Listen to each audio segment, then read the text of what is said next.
En l'an de grâce 2018, le duc de Savoie créa, entre autres, son propre podcast. Celui-là même. Depuis, il perdure, traversant le temps comme une épée à deux mains traverse les côtes d'un pourceau. Car, fatigué d'entendre la même soupe servie, encore et encore par de vils faquins sur de fades et disgracieuses vidéos YouTube, il dut innover. Proposant sa parole, parfois grossière, parfois téméraire quelque peu, incisive mais toujours issue d'un vécu, le duc, sur un format plus ou moins long que lui seul décide, en tant que monarque, traite dans son infinie bonté d'une questionnette qui te taraude. Car il est comme ça, notre duc, humaniste, amoureux du vivant, la main sur le cœur, il veille sur son duché. Puisses-tu, ici, passer un bon moment assis en tailleur au coin du feu ou cavalant sur ton fidèle destrier vers de nouvelles aventures. Pose donc cette hallebarde, débarrasse-toi de ton home et nettoie les taches de sang de ce visiteur qui, troublant ta quiétude, s'est vu embrasser le mur afin de savourer pleinement la divine parole. Paix sur terre, mon ami, et allons-y! Alors bonjour à tous, bienvenue dans ce podcast, dans le podcast de Ferrari, le seul, l'unique, c'est le mien à moi. Podcast numéro 153. Et aujourd'hui c'est mon anniversaire, donc je fais à peu près ce que je veux. Et du coup, podcast un petit peu fourre-tout, on va taper de manière gratuite, enfin gratuite plus ou moins, sur, on va dire trois sujets qui m'amusent beaucoup, les réactions idiotes des gens vis-à-vis de ça m'amuse beaucoup, et donc, écoute, c'est parti hein, pour un podcast un petit peu récréation, voilà. En attendant, j'aimerais remercier les nouveaux patriotes, puisque la semaine dernière je n'ai pas pu le faire. Vous avez sans doute remarqué que j'étais sur la chaîne YouTube de Planète Trail, dans ce qu'on pourrait appeler son émission, qui est excellente, Café Trailer. Voilà, donc c'est un live tous les mercredis soirs à 20h30. Donc ce soir, il aura un nouvel invité. Et c'est pas mal, j'en ai écouté, je les ai quasiment tous écoutés parce que il a des personnes intéressantes. Mon interview préférée a été Catherine Poletti. J'ai trouvé son discours vraiment pas mal. On aurait aimé avoir un podcast qui dure 15 heures pour qu'elle nous les explique vraiment comment ça se passe l'UTMB, parce que c'est tellement énorme que c'est vraiment fascinant. Stéphane Brognard pour le côté un peu motivant. Apiron où j'ai appris plein de choses. Barognan, c'était sympa et tout. Antoine Guillon aussi qui remet bien l'église un peu au centre du village. Donc voilà, Café Trailer, vraiment très très bonne émission. Donc avec François on s'est régalé, hein, quasiment 2 heures de discussion, mais on aurait pu faire bien plus. Donc voilà, moi je trouve cette initiative tout à fait sympathique. C'est une émission qui est très très bien réalisé, hein, vous l'avez vu. Donc voilà, c'était ce qui a fait office de podcast la semaine dernière, puisque je l'ai déposé sur le SoundCloud avec le hashtag 152. Et donc évidemment, tu peux télécharger l'audio pour l'écouter sans avoir nécessairement besoin de ta 4G ou d'un quelconque réseau téléphonique. Si jamais j'ai quelques auditeurs qui sont dans la Creuse, et voilà, vous pouvez bénéficier d'une connexion Wi-Fi pour télécharger les podcasts et les écouter plus tard chez vous, là où rien ne passe. Et donc, les nouveaux patriotes, voilà, je remercie chaleureusement. C'est grâce à eux qu'on peut continuer à faire tout ce qu'on fait, j'ai envie de dire. Puisque sur Patreon, vous avez tous les lundis une revue de presse qui surpasse très largement ce que vous pouvez lire dans les magazines soi-disant dédiés. Hein, voilà, on a une information qui est beaucoup plus riche tous les lundis. Alors que les magazines ont des salariés. Mais bon, visiblement, les infos ne passent pas pour tout le monde. Donc voilà, revue de presse, hein, on parle des courses. Oui, parce qu'il y a plein de courses en ce moment. Personne ne vous en parle. Écoutez, nous on le fait sur Patreon. Le vendredi, là c'est un article un peu plus pointu. Qu'est-ce qu'on a fait vendredi dernier? Tiens, pour changer un peu. Nous avons un patriote, un jeune patriote en plus, sur la personne de Tony Pernet, qui se lance, voilà, il va se faire un petit 12 heures de montée-descente pour se forger la cuisse, pour voir ce que ça fait de passer 12 heures à plus ou moins courir, cela dans le but de se préparer pour un éventuel ultra en début d'été. Donc c'est une excellente idée. On avait fait un petit entretien justement avec Tony, on l'a enregistré, où je lui avais demandé de me préparer donc son planning, hein, que ce soit horaire, alimentaire, etc. Et on allait en discuter. Donc c'est ce qu'on a fait vendredi dernier. Et puis ensuite le débat a continué sur le forum. Voilà, le forum de mon site internet.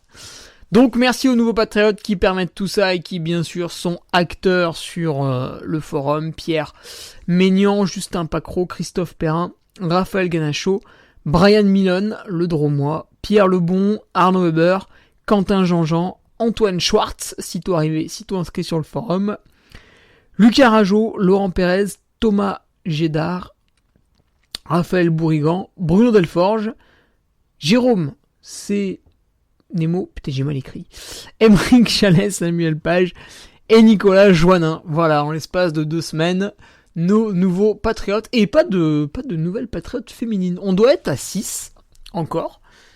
Corentin Galivelle et Kevin Didier aussi, voilà, que j'oubliais, mais pas de patriotes féminines. Bah écoutez, mesdames, n'hésitez pas. Il y a, oui, c'est Nadine qui est sur le forum, qui est très très très très active. Amélie Leclerc, qui est un petit peu active aussi, et puis voilà, Karine, on n'a pas trop entendu, Maïté non plus, mais bon. Donc n'hésitez pas, mesdames, voilà, à venir faire partie de cette Duke Army qui, bien sûr, sera là pour vous aussi. Que dire de plus avec ce petit café trailer de la semaine dernière? Bah écoute, l'ebook va bien, il arrive. Alors il est possible que je laisse ce vendredi. Ah vraiment, ce serait un très très beau cadeau d'anniversaire. Mais voilà, c'est prévu entre ce vendredi, donc vendredi 23 avril, et le prochain, qui sera le 30 ou 31 avril, je sais plus. Donc il est là.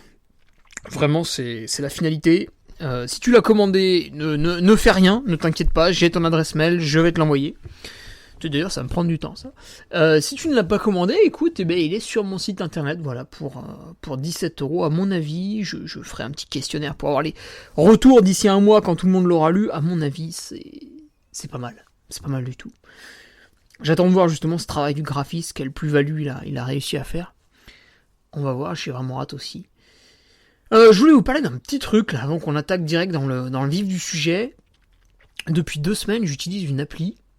Ça m'amuse beaucoup. C'est WeWard. Donc, oui, comme nous, W-E. Et Ward, W-A-R-D. Je sais pas ce que c'est, j'ai même pas tapé sur Google, je m'en fous. Donc, cette appli, en fait, vous la mettez sur votre téléphone, vous marchez avec. Enfin, vous faites votre journée normale avec votre téléphone. Et à la fin de la journée, en fait, vous regardez si vous avez fait 5 000, 10 000, 15 000, 20 000 pas, et vous validez ces pas. Il faut les valider avant minuit. Et en fait, plus vous validez de pas, plus vous avez ce qu'ils appellent des wards. Et plus vous avez de wards, plus vous avez accès à des cadeaux. Par exemple, au bout de 3000 wards, cadeau très intéressant, c'est qu'on vous fait un virement de 20€ sur votre compte. Alors moi, en 2 semaines, sans utiliser l'application comme un énorme bourrin, je suis arrivé à 600 wards. Ce qui veut dire que les 20€, je les aurai au bout de 4, 5, 6, voilà, une douzaine de semaines, donc 3 mois, quoi, 20€ tous les 3 mois à peu près, voilà, pour une pratique sympathique. Alors, au-delà, voilà, 20€ au bout de 3 mois, enfin, n'importe quel placement boursier devrait vous permettre d'avoir plus que ça, hein, bien sûr, hein, c'est pas très très dur. Mais c'est rigolo, déjà tu peux ajouter tes amis, donc ce qui est marrant c'est de faire plus de pas qu'eux, évidemment. Comme sur Strava en fait, montrer un peu qui c'est qui a la plus grosse, parce que c'est quand même ce qu'on adore tous, même si certains mentent en disant que non, c'est pas vrai, on adore se comparer. En fait du coup moi maintenant, il y a des journées où je marche peu, parce que globalement quand tu fais du sport, tu vois, le reste du temps, tu restes tranquille sur le canapé, tu bricoles sur le PC, voilà, c'est le cœur de mon activité, mais du coup tu marches, voilà. Et ben ça m'amène à aller marcher dehors de temps en temps, et c'est très bien. Voilà, je me mets un petit podcast, donc là on revient sur le café trailer, et je vais marcher en écoutant mon podcast. L'autre fois, je suis allé à la poste à pied. L'autre fois, il fallait que j'amène un truc à un ami, j'y suis allé à pied également. Donc, mine de rien, grâce à cette appli qui sur le papier n'a rien de révolutionnaire, le simple fait de savoir que mes pas sont comptabilisés et que potentiellement je vais gagner un peu d'argent, ce qui en fait est une bêtise puisque tu gagnes que dalle à la fin, enfin voilà, 20 euros au bout de 3 mois, c'est alhamdoulilah. Et ben rien que le fait de le savoir, psychologiquement ça me force à, tu vois, tous les soirs en fait j'ai envie, alors le dernier palier c'est 20 000 pas, si tu fais 25 000 pas ça sert à rien, c'est 20 000 pas, tu peux pas gagner plus après. Et donc moi tous les soirs, si j'ai pas mes 20 000 pas, tu vois, je suis énervé, donc je sors à 19h marcher. Et bah c'est tant mieux, ça permet de bouger, etc. Et ça peut être une bonne... pour les gens ça peut être pas mal, puisque aujourd'hui, bah voilà, j'ai appris, par exemple, on est quand la mercredi, j'ai appris lundi qu'il existait des capteurs qu'on met dans sa boîte aux lettres, et quand on a du courrier, et ben on reçoit une notification sur un téléphone pour aller chercher le courrier, et tant qu'on reçoit pas de notification, on n'a pas de courrier. Du coup, ça évite d'aller à la boîte aux lettres, entre guillemets, pour rien quand il n'y a pas de courrier. Donc finalement, ce qu'on appelle le progrès, c'est un truc qui nous permet de rien branler et de rester dans notre canapé. Donc en fait, c'est pas du progrès, c'est une régression, puisque l'homme devient de plus en plus faible, il est gros, il est mou, il a une capacité ventilatoire qui est très mauvaise, etc. Puis après, il chope le coronavirus, il pleure partout, il va en réanimation, et puis les braves gens doivent se confiner pour que le monsieur obèse, il survive. Bon, ça nous fait un peu chier. Donc, je trouve que c'est une très bonne application pour que les gens se réveillent un petit peu et qu'ils aillent marcher, voilà, etc. Si à la fin de la journée, par exemple, vous avez fait 1500 pas, c'est ridicule. Vous avez un gros problème. Il faut d'urgence vous réveiller, vous mettez votre santé en danger sur le long terme et il n'y a pas de pilule magique contre ça, même si on essaie de vous le faire croire. Donc, très bonne application pour enfin se regarder dans le miroir, pour voilà, comprendre qu'au quotidien, bah, on branle quand même pas grand-chose et qu'il faut se réveiller. Donc, WeWard, excellente application. Voilà, si vous voulez, il y a un petit truc de parrainage, je vous le filerai, je mettrai dans la description. Petit truc de parrainage, ça donne des wards, et puis après on peut se mettre sur un même groupe, et puis on peut se fumer la gueule en nombre de pas. C'est rigolo. Allez, on attaque. Alors, premier sujet que je voulais déboîter un peu, c'est les études scientifiques. Alors ça c'est très drôle, tu vois, moi depuis tout petit, j'entends ouais, nanana. Alors j'ai lu une étude, tu vois, quand une personne commence la phrase comme ça, en général faut se méfier. Tu vois. J'ai lu une étude qui dit que le sucre, machin, patati patata. Non mais d'accord, mais une étude scientifique, ça a été fait par qui et pourquoi ? Parce qu'en fait, il y a des études scientifiques, si tu veux, elles sont diligentées par des lobbies.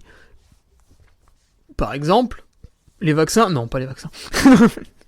Mais, voilà, si demain, l'industrie du lait veut vendre un peu plus de yaourt, eh ben, qu'est-ce qu'elle va faire ? Elle va aller voir des groupes de médecins peu scrupuleux, ou avec beaucoup d'argent, ou les deux, et puis elle va leur dire, ben voilà, nous on voudrait une étude sur les bénéfices du lait, machin.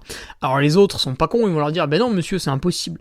Puis alors l'industriel va réfléchir, puis il va dire, ouais, mais si vous mettez plutôt ça en valeur que ça, etc., etc., du coup c'est pas vraiment un mensonge, mais finalement les gens sont trompés, ils peuvent y croire, etc. Donc en fait, les études scientifiques sont financées par quelqu'un. Et le but de la personne qui finance l'étude scientifique, bah, c'est de vendre son produit, en fait. Donc, si vous voulez lire une vraie étude scientifique, eh ben, il faut qu'elle ait été payée par personne, ou un organisme public qui n'a rien à voir là-dedans, ou quelque chose comme ça. Si vous lisez une étude scientifique, puis vous vous rendez compte, sur le lait, par exemple, qu'elle a été financée par Danone, bon, voilà, vous pouvez la lire, mais vous faites pas trop d'illusions, vous n'allez pas apprendre des choses miraculeuses, et ça va sans doute peu ou pas servir à améliorer votre santé. Donc l'étude scientifique, déjà, voilà, qui est-ce qui l'a demandé, hein, cette étude-là que j'ai dans les mains, qui est-ce qui l'a demandé, pourquoi, qui a payé. Voilà, ça c'est des questions qu'il faut se poser. Et puis ensuite, ça c'est une réflexion plus personnelle que je me suis faite. Moi quand je lis une étude scientifique, donc t'as une population cible. Donc ils disent, bah voilà, on a donné telle pilule à un groupe de 15 personnes qui avaient à peu près tel âge, telle morphologie, etc., etc. On leur a demandé de faire 3 fois 1 heure de course à pied dans la semaine, et puis ça a fait tel résultat, donc cette pilule n'a aucun effet. Tu dis bon, D'accord. Mais en quoi cette population me ressemble en fait? Parce que moi, aujourd'hui, j'ai une activité physique qui fait qu'à la fin de l'année, j'ai réalisé 1000 heures d'entraînement. Donc en fait, est-ce que je peux comparer mon corps au corps des autres gens? Je ne pense pas. Il faudrait qu'ils fassent une étude scientifique sur uniquement des sportifs voilà, qui pratiquent énormément pour que je puisse me sentir concerné. Si demain tu me vantes les mérites ou les méfaits de telle ou telle chose, et que tu me dis oui, mais j'ai lu une étude, un groupe de 30 personnes, bon, je te dis oui, d'accord, c'est très bien, c'est gentil, t'as lu, c'est bien, t'as fait un effort. Mais en fait, ces 30 personnes, elles me ressemblent pas.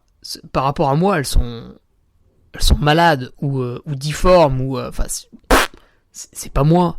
Ça n'a aucun sens. Et ça, tu le comprends très vite. Par exemple, tes besoins alimentaires sont pas les mêmes que voilà un gars qui serait sédentaire, etc. Moi, par exemple, 1000 heures d'entraînement par an, ce qui est sûr et certain, c'est que je vais pas m'amuser à faire un régime cétogène. Maintenant, quelqu'un qui est plus ou moins sédentaire ou qui va avoir une activité légère 3 à 5 fois 30-40 minutes par semaine, oui, lui, il peut, qui a un métier relativement confortable, lui, il peut pratiquer le régime cétogène. Donc, dans son cas, eh ben, on va pouvoir trouver des choses, des études qui montrent que le régime cétogène est une bonne chose, et puis en fait, dans mon cas, ça marchera pas du tout, puisque dès que je vais vouloir faire des intensités, puisque moi je fais du volume, mais je fais aussi de l'intensité, je mélange tout, je suis pas là en train de me regarder le zob, donc moi par contre, ça a pas marché. Donc, étude scientifique qui fonctionne pour cette personne, mais qui va pas fonctionner pour moi. Donc, quelle est la population testée? Voilà, c'est ça. Souvent, c'est aussi des vieux tout malades. Alors, et là-dessus, je t'invite à regarder la chaîne YouTube de Michael Gundil. Donc, t'as des... Donc lui, il regarde beaucoup ses études, justement, puis à un moment donné, il y en avait une qui était sortie, et la conclusion, en gros, donc ils avaient testé sur une population de vieux, enfin des gens qui allaient crever, et la conclusion c'était qu'en fait la musculation ne servait à rien, voire même c'était contre-productif, etc. Donc c'est complètement débile, ça n'avait aucune logique. Tout ça parce qu'ils avaient pris une mauvaise population. Donc études scientifiques, oui, mais qu'est-ce qu'on a voulu montrer sur qui? Voilà, est-ce que ça me correspond, est-ce que ça me correspond pas? Bon après ça peut donner une idée, hein. Par exemple, si on dit que la cigarette bousille les poumons pour telle population, alors je peux faire le test sur moi, hein, par curiosité, mais j'aurais tendance à les croire. Donc au final, je vais croire cette étude, pas parce que je la pense vraiment intelligente ou que la population est bonne, mais parce que ça me paraît aussi logique. Voilà, il faut aussi faire confiance à son instinct. Globalement, on sait ce qui est bon ou pas. N'importe quel pecno dans la rue, quand tu lui parles un peu de McDo, même s'il est fervent consommateur, globalement, oui, il sait que c'est plus ou moins industriel, voilà, et que c'est pas une petite vache qu'on a caressée et tout, puis qu'après on est allé amener gentiment à l'abattoir. Il se doute bien qu'il y a anguille sous roche, quoi. Donc, l'instinct est conservé, et il faut faire attention quand on lit ces études, puisque, voilà, suivant la population, ça peut ne pas du tout nous correspondre, donc c'est totalement ridicule. C'est ça qui est assez amusant sur le Facebook de lanutrition.fr, c'est qu'à chaque fois ils te sortent des trucs. Alors de plus en plus c'est ridicule, hein, c'est des choses qui ont déjà été traitées en 1980, puis là on est en 2021, donc 40 ans plus tard, puis ils te ressortent toujours les mêmes questions. Oui, que pensez-vous du gluten? Non mais c'est bon, enfin si tu veux, le sujet du gluten il a été traité, voilà, faut pas en manger, point barre, il n'y a pas de discussion possible, c'est tout. Donc c'est un petit peu rigolo, j'ai l'impression qu'en ce moment les gens s'ennuient, qu'ils essayent de réinventer la roue, mais non, ça marche pas. Alors après, il y a aussi un autre truc, et ça, Nutriting l'avait mis en évidence sur son site internet, mais je n'ai pas retrouvé l'article, puisque Nutriting est mon sponsor pour les compléments alimentaires, mais au-delà de ça, ils véhiculent vraiment de l'information au quotidien, donc il y a de nombreux articles sur leur site, et ils avaient expliqué justement comment savoir si une étude scientifique était biaisée ou non. Parce que, en fait, c'est pas parce que c'est une, entre guillemets, étude scientifique que c'est réalisé correctement. Peut-être les groupes de personnes sont pas bons, bon ça c'est ce que je t'ai dit avant, mais voilà, peut-être les protocoles en fait sont mauvais, peut-être ça a été mal essayé, peut-être ça a été mal dosé, enfin voilà. c'est pas parce que c'est des scientifiques qui ont fait ça, si tu veux, c'est comme quand t'appelles un plombier, des fois le gars est super bon, il résout ton problème, puis des fois c'est une teub, et puis voilà, il fait rien, ou pire, il aggrave, voilà. Et ben les scientifiques, c'est pareil, il y en a, c'est des guignols, donc voilà. Ça c'est normal, hein, vous prenez n'importe quelle population, dedans vous avez des andouilles et des gens plutôt bons, plutôt corrects. Qu'est-ce que je pourrais ajouter là-dessus ? Oui, du coup, bah, évidemment, c'est plutôt pas mal d'en lire pour se faire des idées, mais il faut aussi faire confiance à son instinct, ceux qui les ont résumés, ceux qui les ont déjà digérés. Voilà, certaines personnes comme Anthony Berthoud qui font de bonnes synthèses, Michael Gundil qui les a faites dans son livre Guide des compléments alimentaires pour sportifs, qui est excellent. Le résumé, je l'ai fait, il est sur Patreon. Le résumé du livre est sur Patreon, donc ça t'évite et d'acheter le livre et de lire le livre, donc tu vas gagner de l'argent et du temps. Le temps, c'est de l'argent, tu vas donc gagner beaucoup d'argent. Voilà, une raison de plus pour t'inscrire au Patreon.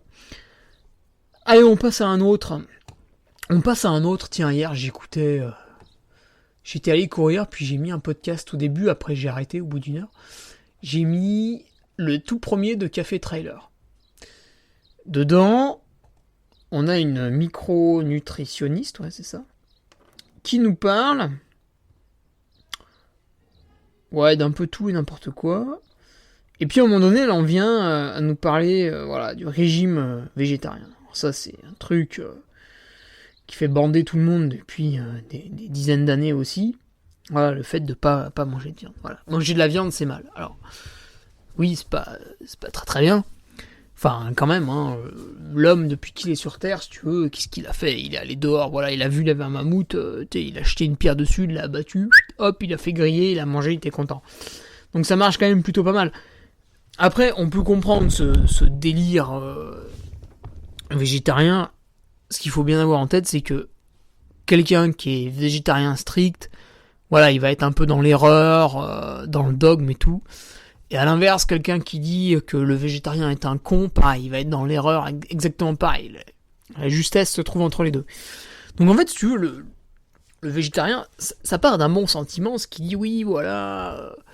Alors il peut y avoir deux choses. Soit il a une tendance un peu écolo en me disant, bah voilà, la production de viande coûte énormément cher à la planète, ce qui est pas tout à fait faux. Mais en fait, moi, je préfère réduire les humains et continuer à manger de la viande, tu vois. Je préfère ça qu'augmenter les humains et pas manger de viande. Après, c'est un choix personnel. Peut-être que les gens sont contents d'être 9 milliards. Et donc après, t'as une vision un peu plus éthique, où on dit, bah voilà, tuer la vache, ça me gêne. Ce que j'entends également. Maintenant, donc ces gens-là, une fois qu'ils... Ça, c'est les deux grands délires qui les poussent à devenir végétariens. Puis une fois qu'ils ont ça, ils disent, bon ben voilà, faut pas manger de la viande, c'est mal. Et donc, toi, si tu manges de la viande, bah pour eux, t'es un peu un connard, quoi. Alors soit ils vont vraiment te voir comme un connard, soit ils vont essayer de te convaincre, ou voilà, ce qui est un peu moins gênant, mais bon, c'est quand même un peu chiant. Donc, ils vont te sortir tout un tas de réflexions complètement débiles en te disant... Souvent, le meilleur argument, c'est de trouver des sportifs végétariens. Donc des sportifs, il y en a des millions, puis de temps en temps, il y en a un ou deux qui est végétarien. Et on te dit, oui, mais regarde, lui, il a des super résultats et il est végétarien. Oui, d'accord, bah c'est peut-être l'exception qui confirme la règle. Alors là, ils vont te dire, mais non, il y en a beaucoup, il y a aussi lui et lui. Ouais, d'accord, enfin, ça fait 3, quoi. Ou alors vraiment un mec qui est vraiment bon, tu vois, vraiment très très bon. On va dire, ouais, mais lui, il est très très bon, c'est parce qu'il est végétarien. Ouais, bon, où est la preuve ? Donc, ils vont essayer de trouver des exemples, mais en fait, c'est des racontards de bonnes femmes. Ce qu'il faut savoir, c'est que quand t'es végétarien, donc tu manges pas de viande, surtout la viande rouge par exemple, tu vas forcément, à un moment donné ou à un autre, manquer de carnitine et de créatine. Alors, suivant ton activité physique et le stress que tu as au cours de la journée, c'est plus ou moins grave. Ça peut être totalement anodin, comme ça peut être un peu embêtant. Également au niveau du fer et des oméga 3. Mais si t'es quelqu'un qui est naturellement haut en fer, bah oui, t'auras pas besoin de consommer de la viande rouge. Si, comme moi, t'es quelqu'un qui est quand même très bas depuis l'enfance, là, si tu manges pas une fois du boudin par semaine, et qu'en plus t'as mon activité physique, tu vas dans le mur. C'est tout, c'est comme ça. Le fer des végétaux est moins bien assimilée. Donc là, bon, il n'y a pas besoin de revenir dessus, hein, des preuves sont là. Mais ce qui ne veut pas dire qu'il est inutile, simplement que en cas de problème, c'est quand même celui qui est animalier qui l'emporte. Donc voilà, tu vas avoir des manques comme ça, qui sont pas gravissimes, qui vont dépendre de tout un chacun. Et moi, j'ai eu cette démarche justement de dire, ouais, c'est vrai que manger de la viande, c'est pas bien, j'arrête. Et puis après, je me suis dit, putain, c'est quand même dommage, ça va me manquer. Du coup, je suis un petit peu revenu en arrière, en me disant, dans ce cas-là, je vais reconsommer de la viande, donc ça me fait chier toujours parce que j'aime bien caresser la vache, mais je vais le faire intelligemment. Alors, au lieu d'acheter de la viande dans les grandes surfaces, les jambons, les poulets, enfin tout ce que tu veux, emballé, machin, tout, tu sais ni comment ça a grandi, ni comment ça a été nourri, ni où ça a été fait, ni comment, que ça a été abattu. Voilà, t'as de la viande dans un sachet, allez, mange, démerde-toi. Eh bien, je n'achète pas ça. Plus. Voilà. Ça, j'ai dit non.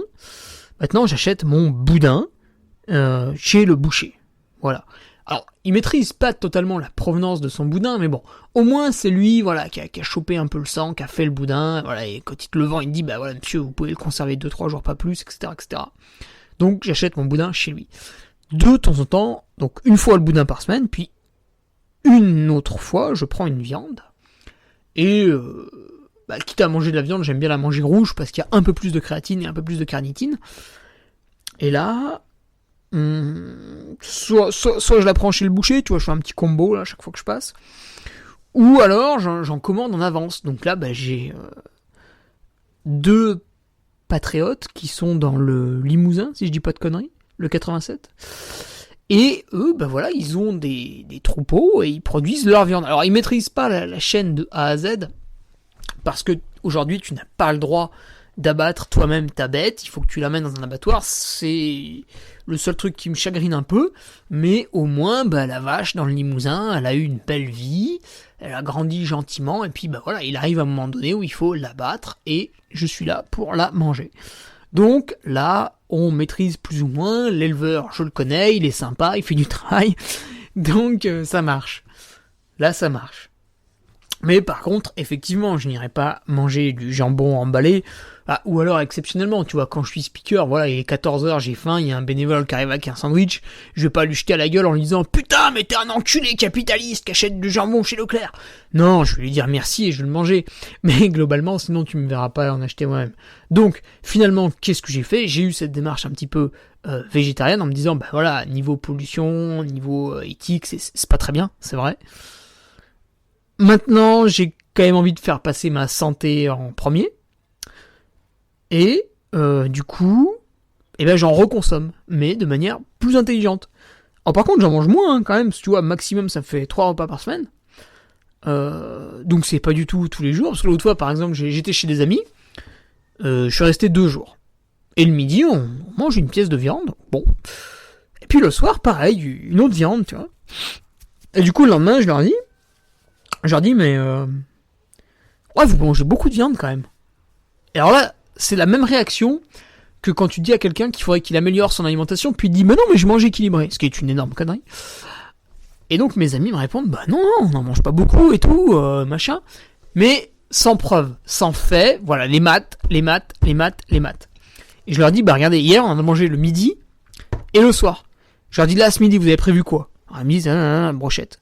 Je dis, brochette de poulet. Bon, ouais, c'est vrai, ouais. Je leur dis, et ce soir, on fait une salade composée, puis après on va manger ceci, cela. Je dis, mais dans la salade composée, ils me disent, ah ouais, putain, il y a les lardons et tout. Ouais. Je dis, ouais, voilà, vous en mangez tout le temps. Et donc, même eux, en fait, ça les a choqués, parce qu'ils y avaient même pas pensé. Donc, voilà, il y a beaucoup de choses à améliorer. Après, devenir végétarien pur, évidemment, vous avez le droit. Simplement, il faut bien avoir en tête que vous serez toujours un petit peu en deçà de votre potentiel. Mais bon, encore une fois, ça dépend des gens. Et puis, dire ouais, les végétariens sont des cons, ils ont rien compris, moi je mange de la viande, tout va bien, je suis en pleine forme. Alors c'est aussi une erreur, puisque déjà si tu commences à en manger trop, en fait malgré tout tu vas aussi accumuler un maximum des mauvaises choses qui sont déjà dans cette viande. Par exemple, manger une sardine en boîte dans la semaine, c'est bien, il y a un peu d'oméga 3, patati patata. Si t'en manges tous les jours, tu vas dire, bah ouais, mais regarde, j'ai plus d'oméga 3. Et oui, mais le problème, c'est qu'à ce moment-là, tu vas être encore plus exposé aux métaux lourds, qui sont contenus dans la sardine, malheureusement. Et ben, dans la viande, c'est pareil, il y a forcément des petites mauvaises choses, donc si tu en surconsommes, eh bien, tu es surexposé à ces mauvaises choses. Tandis que si, un soir, tu te fais une petite... Non, plutôt le midi, parce que c'est un peu long à digérer la viande. Si à midi tu fais une côte de bœuf, le lendemain, bah voilà, tu te fais un petit chili végétarien, tu vois, maïs, sauce tomate, haricots rouges, riz, et ça remplace ta dose de protéines. Et du coup, ben voilà, t'as un peu moins d'acidité sur ce repas-là, tandis que si t'aurais mangé de la viande tous les jours, t'aurais un petit peu augmenté ton acidité. Donc finalement, il n'y a pas à être soit végétarien, soit anti-viande, soit pro-viande. Il faut faire un petit peu des deux avec parcimonie. Et là, je retombe habilement sur l'article Nutrition au quotidien que nous a écrit Sébastien Diffenbrom, qui est un disciple d'Anthony Berthoud et qui est mon coach nutrition. Et bien Sébastien, voilà, est rédacteur sur le Patreon, donc je le rémunère pour ses articles. Et il y a une dizaine de jours, il nous a pondu Nutrition au quotidien. Et si vous arrivez à lire un peu entre les lignes, vous comprenez rapidement que voilà, il ne va pas vous demander de manger de la viande tous les jours. Il va vous en demander 2 ou 3 fois par semaine. Idem pour le poisson, quelques œufs. Quasiment tous les soirs, il est plutôt légumineuse. Et du coup, au final, voilà, vous allez toucher assez peu aux animaux. Et finalement, en fait, vous allez être dans la nuance, dans la justesse, dans le milieu, en allant le soir proposer des repas végétariens et le midi des protéines animales. Pourquoi ? Parce que vu que c'est un petit peu long à digérer et que de manière chronologique, on est plutôt apte à taper dans la protéine animale le matin, le midi, c'est là qu'on va les manger. Le soir, petit repas végétarien qui reste très léger sur le ventre et vous dormez comme un bébé. Et vous avez à la fois les bénéfices d'une alimentation carnée et les bénéfices d'une alimentation végétarienne, puisque évidemment dans les plantes, dans les lentilles, dans les pois chiches, il y a des choses qu'on va pas retrouver dans la viande. C'est comme dans la viande, on retrouve pas des choses dans les lentilles et inversement. Donc il faut manger de tout. Mais c'est pas en le disant que ça se fait. C'est en l'écrivant sur une feuille, en faisant les courses, en planifiant ses repas à l'avance, etc., etc. Sinon, c'est du blabla, et finalement, les mauvaises habitudes reviennent au galop, et comme mes amis, vous vous retrouvez à manger de la viande le midi, le soir, et ça, quasiment tous les jours de la semaine, et vous êtes dans l'erreur. Il n'appartiendra donc qu'à vous de revenir un petit peu avec quelques petites nuances. Donc voilà, pour déboulonner un peu tous ceux qui nous cassent les pieds à vouloir une société totalement végétarienne, et puis ceux qui nous cassent les pieds à nous dire que la viande c'est génial, c'est la panacée, et qu'on en a toujours mangé, qu'il faudrait toujours faire ça, quoi. Voilà. La vérité se situe un peu entre les deux, comme toujours. Et puis pour se faire plaisir, on va finir avec un autre petit sujet, voilà, qui revient à la mode, donc c'est un cycle à chaque fois. Donc à chaque fois t'as des nouveaux entre guillemets influenceurs, enfin des gros abrutis qui pour se faire voir vont essayer de te sortir un sujet qui était passé sous silence depuis des années, puis ils vont te le dépoussiérer, le remettre un peu au goût du jour, mais en gros ils apporteront rien, le savoir on l'a déjà. Donc il y a le jeûne intermittent, voilà, beaucoup de gens en parlent, le jeûne intermittent qui sert quasiment à rien.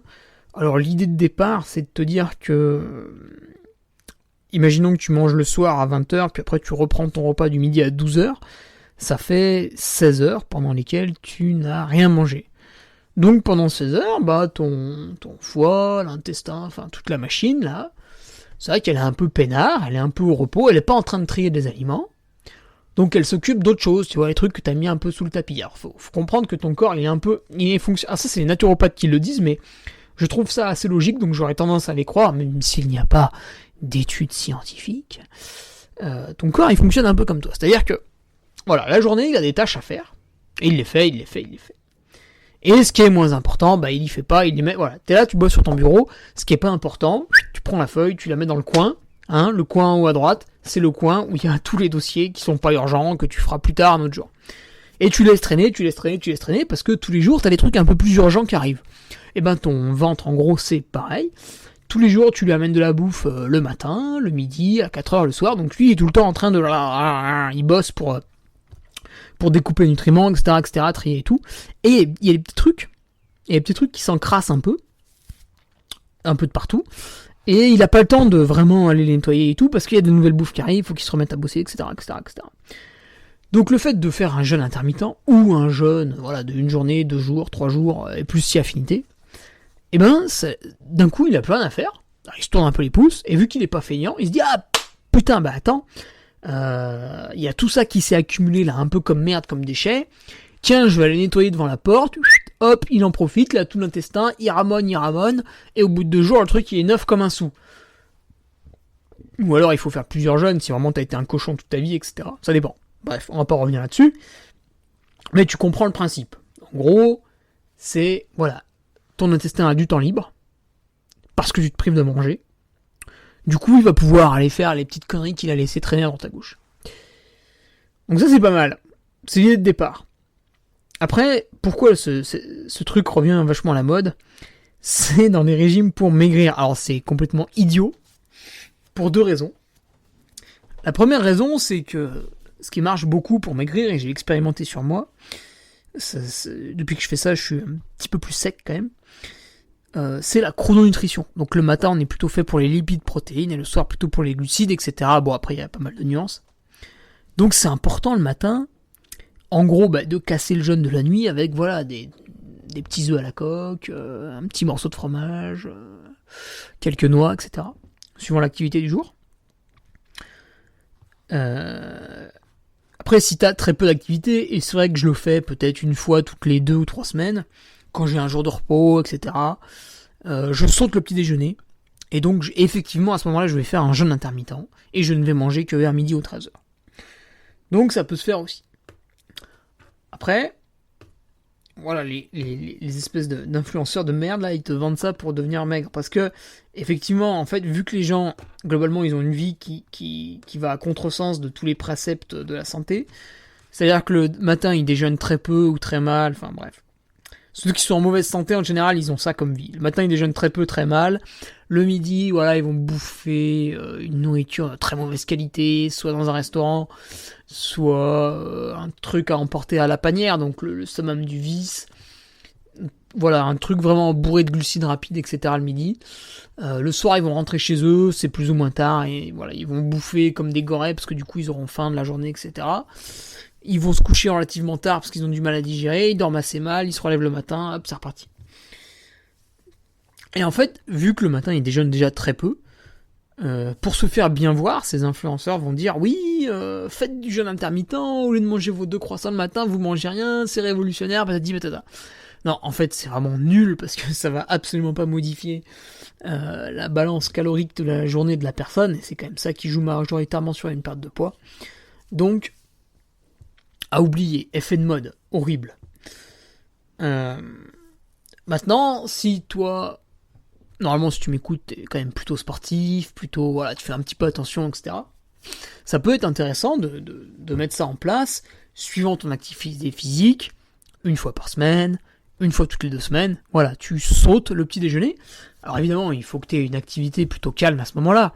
Si la veille, t'as fait 6 heures de rando course, et que tu veux faire une VMA le soir, sauter le petit déjeuner pour faire un jeûne intermittent me paraît relativement compliqué. Maintenant, admettons que t'aies fait un gros week-end d'entraînement, parce que c'est quand même là où t'as de la dispo. Le lundi, tu manges quand même plus ou moins correctement, parce qu'il faut t'en remettre. Le mardi, tu peux te faire un petit jeûne intermittent, par exemple. Ça, c'est possible. Mais pas au milieu d'un truc un peu dur. Donc voilà. Voilà pour dépoussiérer quelques modes. On s'est fait plaisir un peu aujourd'hui. Jour de mon anniversaire, écoute, je vais donc retourner à mes occupations avant la petite séance de force à vélo qui fera office de cadeau d'anniversaire. J'adore ce spécifique. Je ne l'ai pas fait depuis longtemps vu que je m'étais blessé à la cuisse en tombant. J'avais arraché quelques fibres, il a fallu qu'il se répare. Maintenant c'est chose faite et je peux de nouveau me faire des bonnes séances de force à vélo. Voilà, c'est parti, je te laisse là-dessus, et puis on se retrouve vendredi pour un nouvel article sur le Patreon, très très très très bientôt sur mon site internet pour la livraison des e-books. Tu peux évidemment encore le commander, ce sera possible tout le temps. Si tu ne l'as pas déjà fait, Entraînement Trail par Nicolas Martin, les anecdotes par moi-même, tout ça mis en page par d'excellentes personnes. Je te laisse là-dessus, sinon mercredi prochain, peut-être un podcast sur le café depuis le temps que je veux le faire. Je suis en train de mettre ça en place avec 2 personnes très intéressantes qui vont nous en dire beaucoup, à la fois pour le sport et pour le pur plaisir de boire un bon café. Salut. Tu viens d'écouter le podcast du Duc de Savoie. Si tu souhaites approfondir avec de pertinents articles d'éminents spécialistes, rejoins le Patreon. Tu feras ainsi partie, en tant que fidèle patriote, de la très prestigieuse Duke Army. Si l'humour est ton leitmotiv et que tu n'as peur de rien, viens sur l'Instagram. Si tu veux espionner le Duc, car tu es vil et sournois, son Strava est également à ta disposition. Enfin, si tu es vieux, presque sénile et ou débute dans les réseaux sociaux, contente-toi de suivre sa divine page Facebook, les liens sont dans la description. Que Dieu te garde et à la semaine prochaine.